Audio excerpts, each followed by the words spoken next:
మనుషులను చంపమని ఏ గ్రంథమో చెప్పలేదుగా. ఏ గ్రంథమైనా ఒక మనిషి మంచి కోరుకోమని చెప్తుంది. మరి మన గ్రంథంలో ఎప్పుడు కూడా అలా రాయబడి లేదు. ఒకరిని చంపేయాలి, ఇలా పగపెట్టుకునని ఎప్పుడు కూడా లేదు. బాధ పెట్టాలని ఎప్పుడు కూడా లేదు. నిన్ను వలె నీ పొరుగు వారిని ప్రేమించాలి, ఎదుటి వారిది ఏది ఆశించొద్దు అని చెప్పి వాక్యం మనకి సెలవిస్తుంది. ఏ గ్రంథం చెప్తుందని చంపేయమని మనుషుల్ని?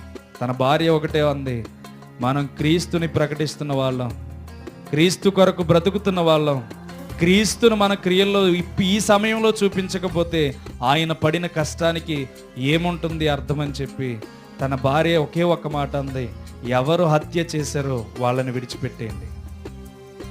వాళ్ళ గురించి ఎంక్వైరీ చేయొద్దు, వాళ్ళ గురించి అన్యాయమైన క్రియలు యోచించొద్దు. వాళ్ళు చేశారు, వాళ్ళ పాపాన్ని వాళ్ళని దేవునికి అప్పగించారు. వాళ్ళు మారితే దేవుని సువార్తికులుగా మారుతారు, లేకపోతే మార్పు లేకపోతే దేవుడే వాళ్ళకి శిక్ష విధిస్తాడు. మనుషులను చంపమని ఏ గ్రంథమో చెప్పలేదుగా.